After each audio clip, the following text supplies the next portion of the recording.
Shalom, senang sekali dapat berjumpa kembali dalam program Bible Study Online CK7 hari ini, saudara. Di mana kita akan melanjutkan pembelajaran kita dari 1 Tawarikh pasal yang ke-24.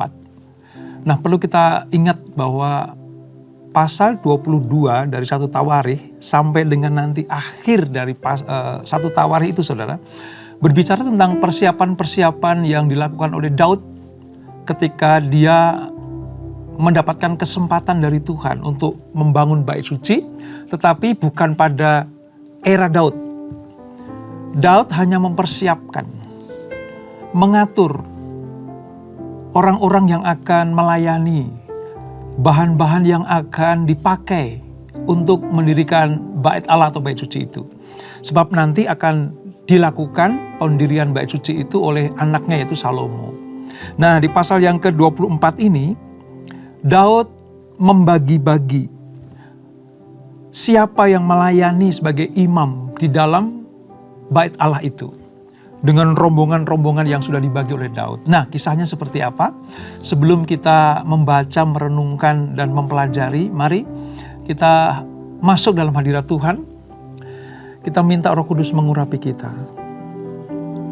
Hanya dengan pengurapan Allah lah maka kita mengerti apa yang difirmankan kepada kita semuanya. Kami datang kepadamu Tuhan, mengucap syukur buat jalan-jalan kasih Tuhan. Terima kasih Bapa, syukur bagimu ya Allah.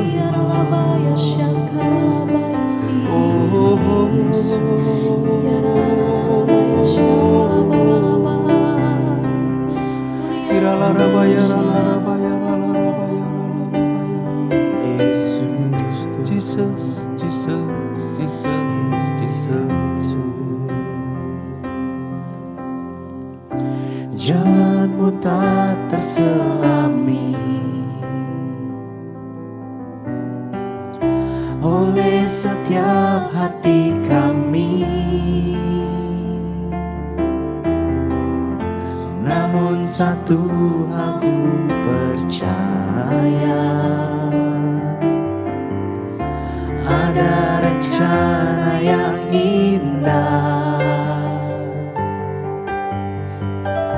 Tiada terduga kasih-Mu,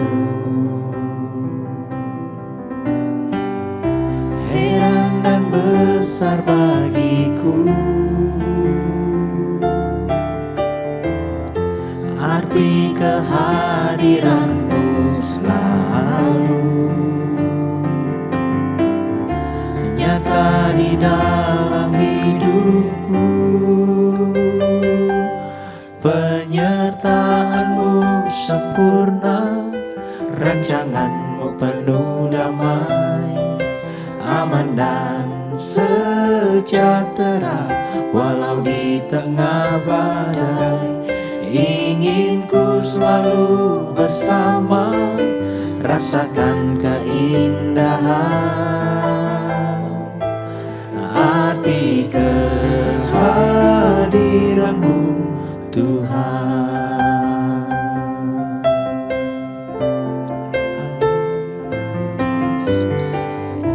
Jalan-Mu tak terselami oleh setiap hati kami, namun satu hal ku percaya, rencana yang indah.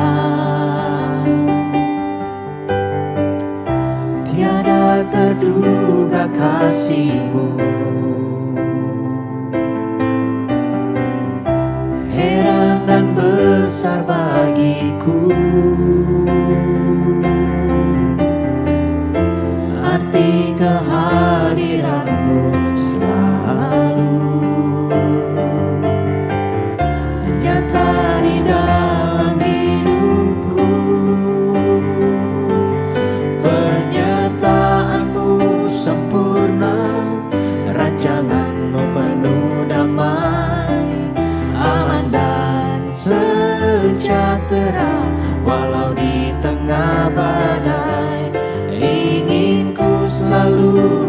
bersama, rasakan keindahan arti kehadiran-Mu Tuhan. Penyertaan-Mu sempurna, rancangan-Mu penuh damai, aman dan sejahtera walau di tengah badai. Ingin ku selalu bersama, rasakan keindahan arti kehadiran-Mu Tuhan. Arti kehadiran-Mu Tuhan. Arti kehadiran-Mu Tuhan.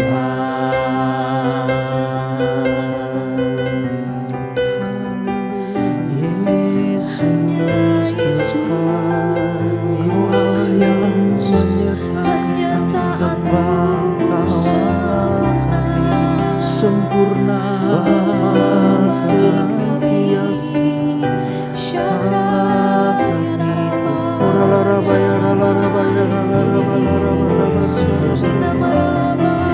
kami percaya kepadamu,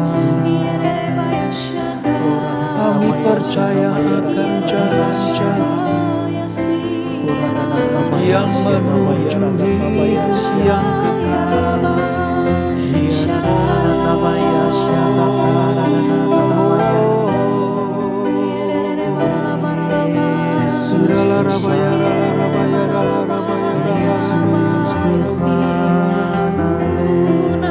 Terima kasih Tuhan, terima kasih Bapa, terima kasih Yesus. hatiku percaya,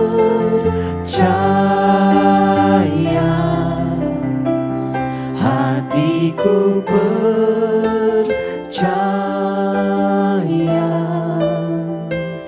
hatiku percaya, selalu ku percaya.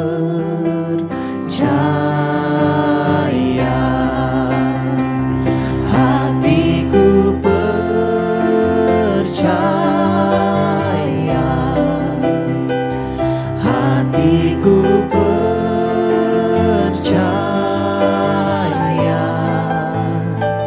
hatiku percaya,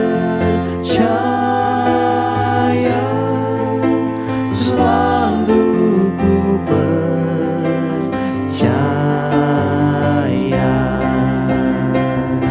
Hatiku percaya, hatiku percaya, hatiku percaya, selalu ku percaya,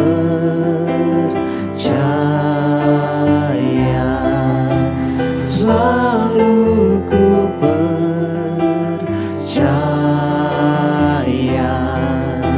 selalu ku percaya.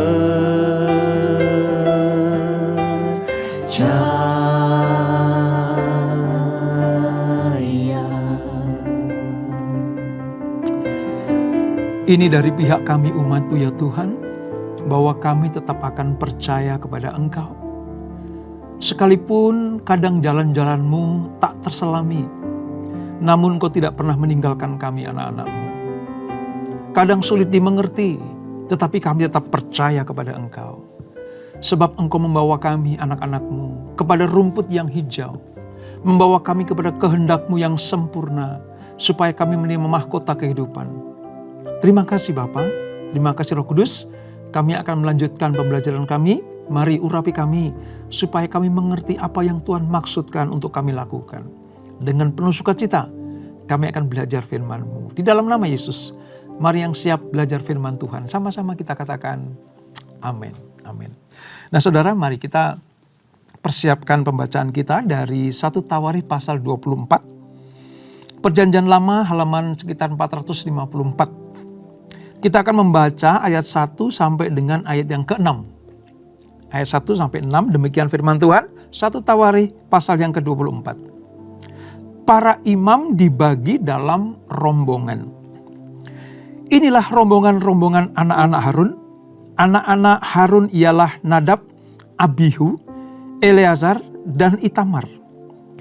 Tetapi Nadab dan Abihu mati lebih dahulu daripada ayah mereka dengan tidak mempunyai anak laki-laki. Maka yang memegang jabatan imam ialah Eleazar dan Itamar.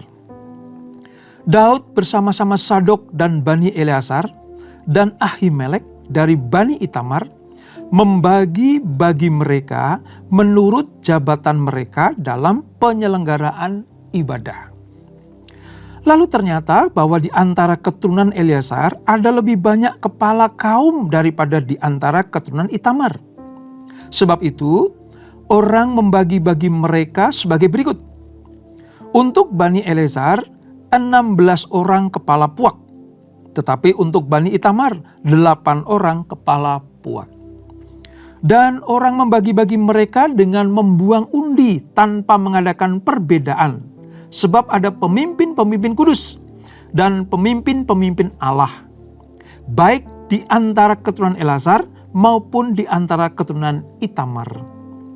Dan Semaya bin Netanael, panitera itu seorang Lewi, menulis nama mereka di depan raja. Di depan pembesar-pembesar, Imam Zadok, Ahimelek bin Abiatar, dan di depan kepala-kepala puak, para imam dan orang Lewi. Setiap kali satu puak diambil dari Eleazar, dan demikian pula satu puak dari Itamar. Nah, ayat-ayat selanjutnya itu, saudara, itu menerangkan tentang nama-nama yang bertugas. Lalu nanti ada puak-puak orang Lewi yang mendapatkan tugas untuk menjadi penyelenggara ibadah di dalam bait kudus atau bait Allah, bait suci yang akan dibangun oleh Salomo nanti. Nah, saudara, kita bisa melihat bahwa ketika Daud menjelang selesai tugasnya di dunia, atas keputusan Tuhan, Daud mempersiapkan para pelayan Tuhan. Lalu Daud mempersiapkan bahan dan apa saja yang dipergunakan untuk membangun bait Allah. Dan nanti pada akhirnya Daud melantik sendiri, mengumumkan dengan resmi bahwa Salomo lah yang akan menjadi pengganti dia sebagai raja Israel. Nah, di pasal yang ke-24 ini kita melihat bagaimana Daud membahas tentang penata layanan imam-imam. Tugas mereka terdiri atas mempersembahkan korban-korban yang dengannya lewat korban itu umat dapat menghampiri Allah untuk menerima pengampunan dan memberikan ketaatan yang penuh kepada kehendak Allah. Ini harus disampaikan Daud kepada orang Israel. Nah, tugas ini, saudara, diberikan kepada orang-orang Lewi, bani-bani dan puak-puak Lewi. Dalam hal ini keturunan Harun. Daud dengan tegas dan jelas menyatakan, ini loh nanti tugasmu. Dibagi dalam rombongan-rombongan. Bahkan cara untuk memutuskannya pun diundi. Itu perjanjian lama seperti itu, saudara.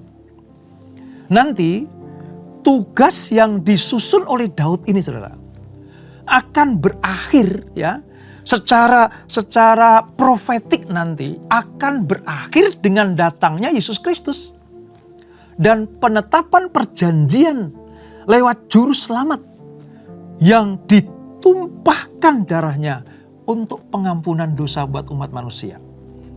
Pada zaman para Lewi melayani di bait suci, itu darah binatang.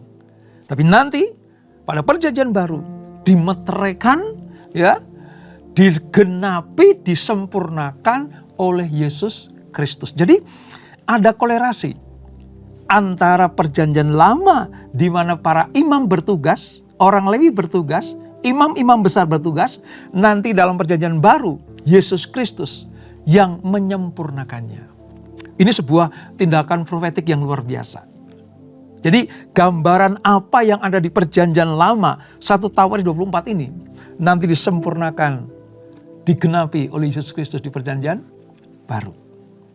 Nah saudara, sedemikian seriusnya Daud, sedemikian taatnya Daud melakukan hal-hal yang benar di mata Tuhan.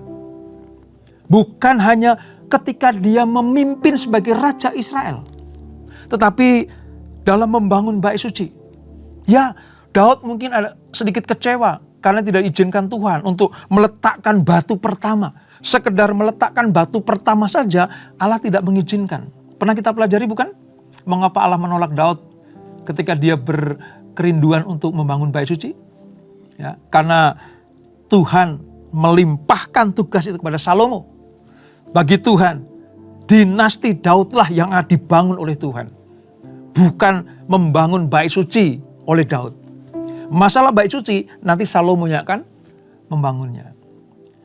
Jadi Allah lebih peduli membangun tradisi, membangun hierarki, ya, membangun keturunan Daud yang akan menduduki raja di Israel nanti, dibanding Daud meletakkan batu pertama bagi pembangunan bait Allah itu. Daud memang sedikit kecewa, tetapi dia terhiburkan. Kenapa? Karena anak kandungnya sendiri yang akan membangun. Itulah sebabnya mengapa Daud sangat serius, sangat teliti, betul-betul dipersiapkan dengan sungguh-sungguh.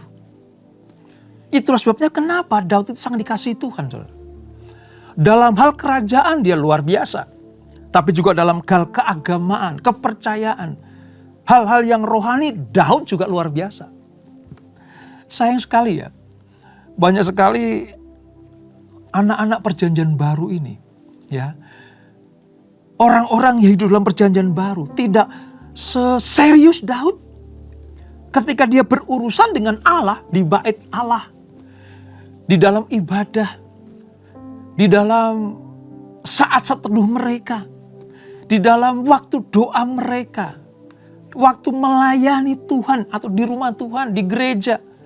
Mereka sama sekali tidak mau fokus, serius, sungguh-sungguh dan hati-hati. Kadang kita sedih melihat hamba-hamba Tuhan, pelayan-pelayan Tuhan yang hanya sekedar melayani. Kita juga sangat prihatin kalau hanya ada gereja yang hanya sekedar ada ibadah tanpa kesungguh-sungguhan. Kita bisa belajar bagaimana dalam mempersiapkan bait Allah, bait suci. Daud sungguh-sungguh serius, fokus kepada kehendak Allah. Itulah sebabnya mengapa Allah sangat mengasihi Daud. Ini saudara. Nah, pada pasal ini saudara, kita belajar bagaimana tugas penata layanan itu diatur sedemikian rupa. Sebab apa? Dalam setiap pribadi orang Israel, khususnya imam-imam Lewi, Tuhan telah memberikan karunia-karunia khusus dan unik. Untuk apa saudara? Sebagai perlengkapan untuk tugas-tugas yang akan diberikan kepada mereka di kemudian hari ketika bait suci itu terbangun. Jadi Allah tidak hanya mengizinkan orang Israel keluar dari Mesir, masuk tanah perjanjian, selesai di situ. Bukan. Allah sedang membangkitkan, menetapkan, memilih Israel sebagai bangsa yang kudus, umat kepunyaan Allah, imamat yang rajani. Nanti di perjanjian baru ditandaskan oleh Petrus dalam suratnya bahwa kita adalah imamat kerajaan Allah, bangsa yang kudus, umat kepunyaan Tuhan. Nah ini, jadi ketika kita percaya kepada Yesus, bukan hanya sebagai orang yang percaya saja lalu selesai, bukan. Masing-masing kita punya tugas sebagai imamat yang rajani. Kalau dulu hanya diberikan kepada bangsa Lewi atau kaum Lewi, puak-puak Lewi, tadi seperti yang kita baca. Tapi di perjanjian baru, tugas itu berpindah kepada setiap orang percaya. Setiap orang percaya. Bukan hanya sekedar akan menerima kota kehidupan kekal nanti. Tapi selama kita masih ada di dunia, tugas pelayanan itu tetap melekat dalam diri saudara dan saya. Itulah sebabnya Tuhan memperlengkapi kita, memberikan karunia-karunia. Ya, ada yang karunia sebagai gembala, pengajar, penginjil, ya, nabi, ya. Itu semuanya untuk kelengkapan rumah Allah, kerajaan Allah secara universal. Ini. Ya.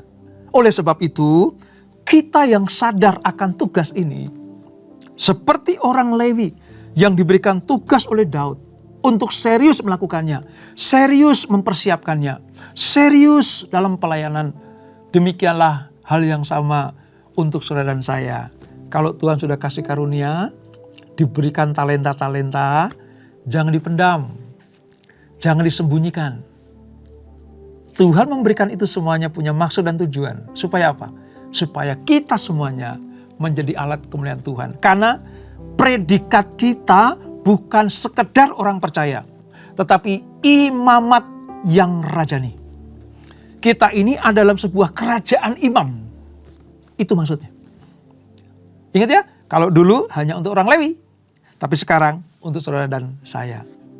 Sekali kita percaya kepada Yesus, maka bukannya sebagai orang percaya, tapi juga sebagai imam-imam Allah yang menjadi saksi, menjadi terang dan garam dimanapun kita berada.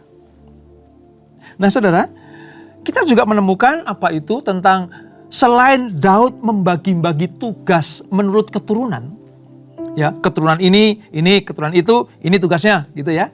Daud mengatur bagian kelompok penata layanan. Sesuai dengan apa? Sesuai dengan apa yang Tuhan perintahkan. Dalam hal ini, anak Harun, keturunan Harun tinggal 2, yaitu Eleazar dan Itamar. Ya. Daud menjalankan prinsip keadilan yang Tuhan ajarkan di dalam kitab Musa, ya, ketika dia membagi-bagi tugas itu. Dan kenapa Daud membagi tugas? Supaya tidak ada kecemburuan sosial, ya, supaya adil. Sebab setiap kelompok mendapatkan tanggung jawab dan tugas yang sesuai dengan keberadaan dan kemampuan mereka. Selalu aja. The right man on the right place sudah dimulai sejak Daud mempersiapkan para pelayan-pelayan Tuhan pada posisi dan posnya masing-masing. Wow, kita kalau belajar dari bagaimana Daud mempersiapkan ini, saudara, Daud itu sudah punya rancangan yang indah. Saya bisa membayangkan gimana hati Daud. Dia galau karena tidak boleh membangun bait suci. Tapi dia tidak hilang semangat, hilang gairah. Dia tidak. Dia tetap bergairah dan bersemangat. Bahkan bukan hanya bangunan fisik yang dipersiapkan. Orang-orang yang melayani dalam bangunan itu, dalam bait itu juga dipersiapkan oleh Daud. Hebatnya lagi, saudara, Daud tidak hanya sekedar memberikan tugas itu kepada Eli untuk mengaturnya, tapi Daud betul-betul mengaturnya. Daud sendiri yang turun tangan. Sebab dia tahu waktunya sudah singkat. Aku akan segera berkumpul dengan orang-orang pendahuluku, ya. Berkumpul dengan orang-orang yang sudah mendahului aku menghadap Tuhan. Artinya meninggal atau diangkat Tuhan. Daud sadar akan hal itu.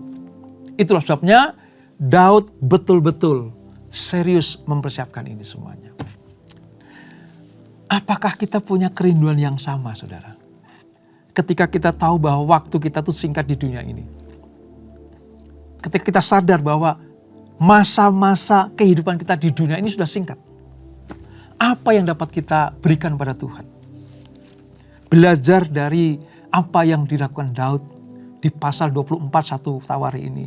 Mari, selama waktu masih ada, selama masih ada kesempatan, mari kita pakai karunia kita. Kita pergunakan talenta kita. Untuk apa? Memuliakan Tuhan. Untuk apa? Melayani Tuhan. Untuk apa? Terlibat di dalam pergerakan karya keselamatan Allah. di dalam gereja lokal kita, di mana kita beribadah, di mana kita bertumbuh, di mana kita diberkati, di mana kita menghasilkan buah. Disitulah kita memaksimalkan potensi. Seperti Daud memaksimalkan potensinya. Karena dia sadar, dia akan segera dipanggil Tuhan. Dia sadar bahwa Tuhan berkenan kepada Daud dan keturunannya. Maka tanpa membuang waktu, Daud mempersiapkan hal yang luar biasa ini bagi kemuliaan nama Tuhan. Nah, seperti yang saya ungkapkan tadi di awal, saudara, bahwa kita kalau percaya kepada Yesus bukan hanya sekedar percaya, tapi mengemban tugas dan tanggung jawab. Dalam sudut perjanjian baru, saudara, sudut pandang perjanjian baru, kita paham bahwa ibadah itu terjadi bukan hanya ketika kita melakukan ibadah di dalam rumah Tuhan atau gereja.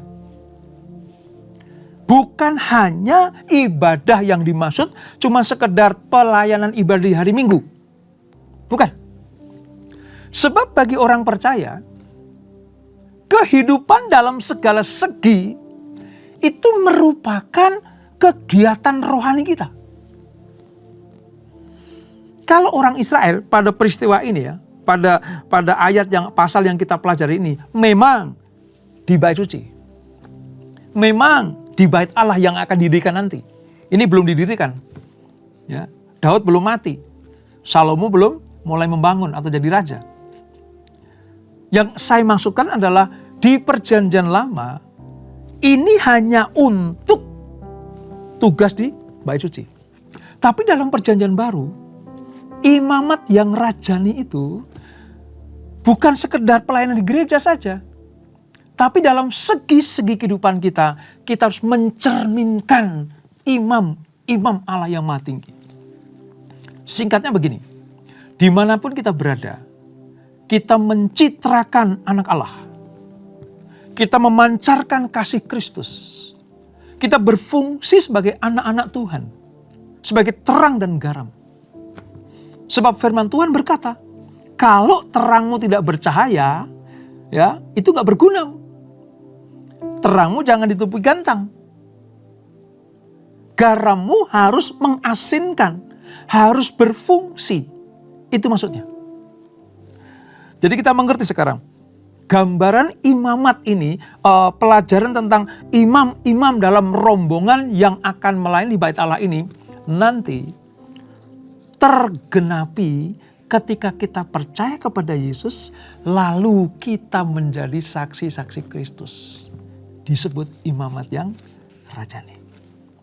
Ini, ya, masing-masing kita adalah mengemban tugas, memikul tanggung jawab.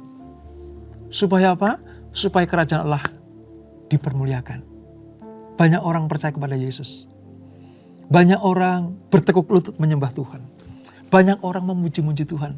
Dan merasa bahwa Yesuslah satu-satunya jalan kehidupan bagi mereka. Wow. Kalau kita belajar di pasal-pasal di 1 Tawarikh ini, saudara, seperti saya pernah kemukakan ya, kadang kita nggak ngerti gitu. Tapi sungguhnya kalau kita mau menengok sedikit saja ke perjanjian baru, ada korelasi antara imam di perjanjian lama, ya, yang bertugas di rumah Tuhan, nanti digenapi dalam diri Yesus Kristus. Dan siapa yang percaya kepada Yesus Kristus disebut sebagai imamat yang rajani. Bangsa yang kudus, umat kepunyaan Allah. Supaya kehidupan kita semuanya nama Tuhan dipermuliakan. Nah ini perlu kita ketahui, saudara, bahwa zaman dulu tugas-tugas ini itu diundi. Ya kan? Tadi ada kata diundi. Gitu. Zaman itu penugasan dilakukan dengan menggunakan undian.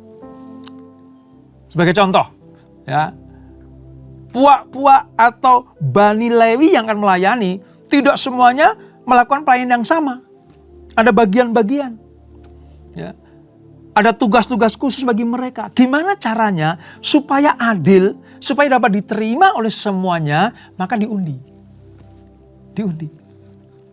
Nah, ketika di perjanjian baru, penata layanan bukan dengan cara undian. Walaupun memang masih ada juga tuh cara-cara seperti itu ya, yang masih menganut gereja-gereja yang lama ya, gereja-gereja ortodok gitu ya, masih pakai undian begitu. Tetapi di perjanjian baru, entah itu statusnya pendeta, penginjil, majelis, diaken, guru sekolah minggu, semuanya ditetapkan lewat prinsip-prinsip keimaman seperti yang Allah kehendaki. Nanti di perjanjian baru, saudara, kita akan belajar bagaimana Paulus itu memberikan tugas-tugas yang luar biasa ya kepada anak didiknya, anak asuhnya, anak rohaninya itu Timotius. Dan kita lihat nanti di awal-awal kisah para rasul setelah Roh Kudus dicurahkan, bagaimana tugas-tugas keimaman ya, bagaimana tugas-tugas itu dijabarkan secara rinci. Sebagai penetua seperti apa, sebagai diaken seperti apa, sebagai imam seperti apa, sebagai rasul seperti apa. Semuanya ditata dengan baik. Dan hampir kita tidak melakukan itu di zaman modern ini lewat undian, gitu ya. Sebab setiap pos pelayanan itu diberikan kepada mereka yang memiliki karunia sesuai dengan tugas dan tanggung jawabnya. Ya karunia, ya kesalehan hidup, dan kesediaan ya untuk melayani. Sebab banyak orang punya karunia, saudara, tapi gak mau melayani. Diberikan talenta, tapi dipendam. Diberikan kesanggupan ilahi, tapi gak dipergunakan. Itu sebabnya kenapa dalam pembelajaran hari ini kita sedang mengingatkan diri kita sendiri. Ayo, sejak zaman Daud saja dipersiapkan sedemikian rupa dan Allah berkenan. Orang Lewi dipersiapkan Daud dengan luar biasa. Nah sekarang ini kita sebagai imamat yang rajani harus, wajib, kudu, mesti menjadi apa? Pelayan-pelayan Tuhan. Sekalian saya menghimbau buat kita semuanya. Kalau Tuhan udah kasih karunia buat kita semuanya, pergunakan itu.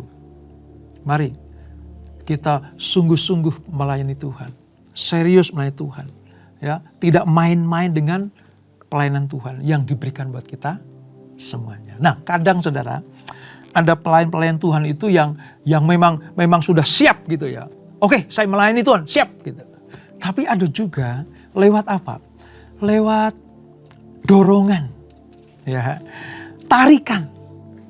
Ayo dong Bro melayani, sis, ayo melayani gitu ya. Didorong-dorong, ditarik-tarik, no problem. Selama ada kerinduan untuk melayani Tuhan, lewat karunia yang diberikan Tuhan kepada kita, nanti saudara, nanti Roh Kudus yang akan menyempurnakannya. Jangan takut.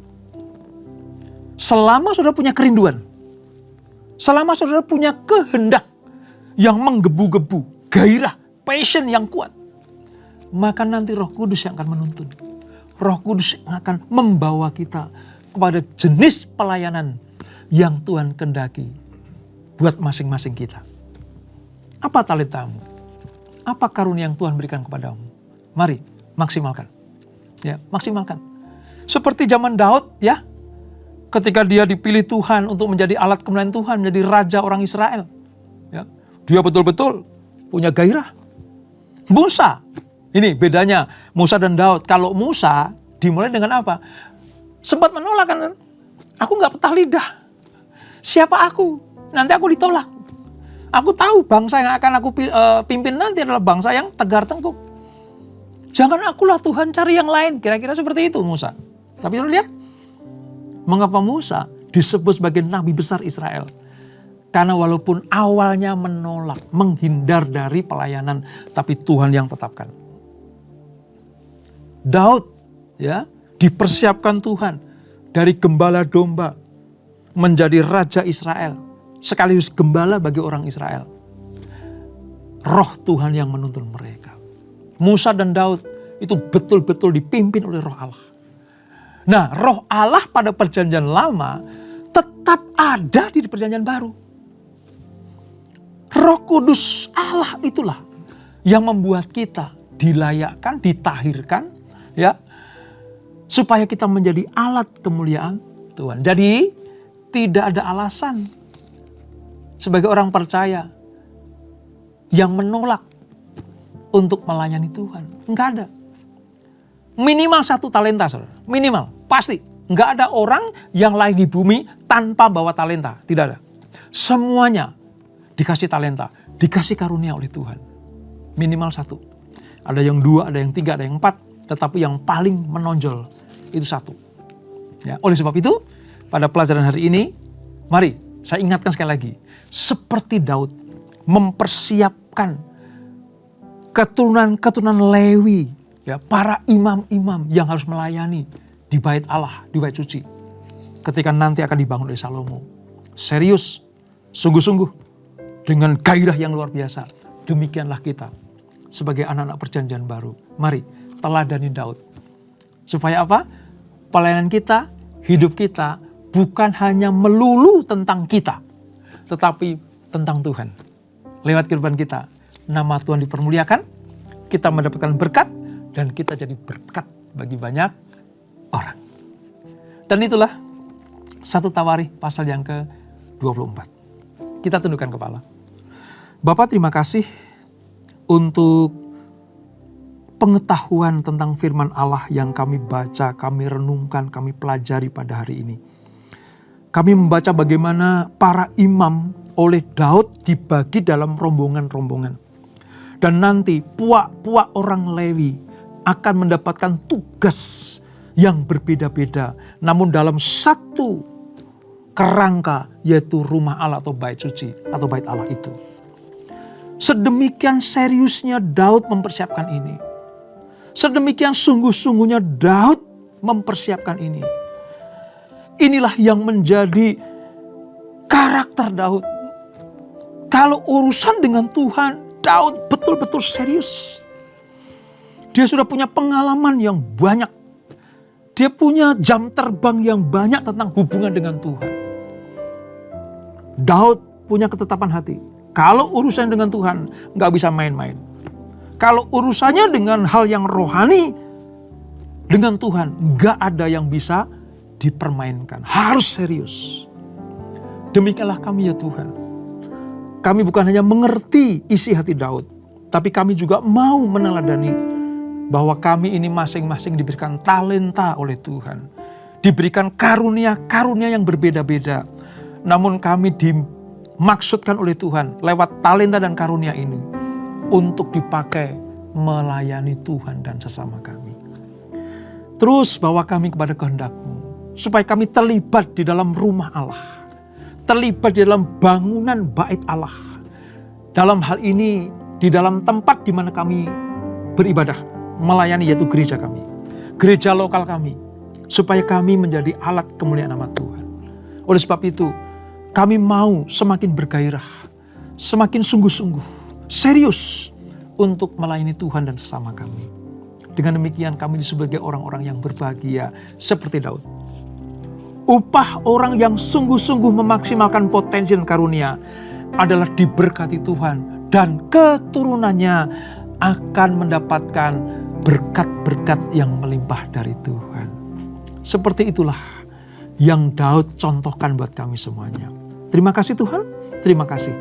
Berkati anak-anak-Mu, berkati keluarga demi keluarga, berkati kami semuanya. Dan sebelum kami berpisah, kami siapkan hati kami terima berkat yang daripada-Mu. Kekasih Kristus arahkan hatimu kepada Tuhan. Terimalah berkat, kasih anugerah dari Allah Bapa yang berlimpah-limpah. Di dalam anaknya yang tunggal Tuhan Yesus Kristus. Dan persekutuan yang manis dan Roh Kudus menyertai kita semuanya. Mulai saat ini sampai Maranatha. Yesus datang yang kedua kali menjemput kita semuanya. Bertemu di awan-awan yang permai. Menikmati kemuliaan kekal sampai selama-lamanya. Yang diberkati. Sama-sama kita katakan. Amin. Tuhan Yesus memberkati.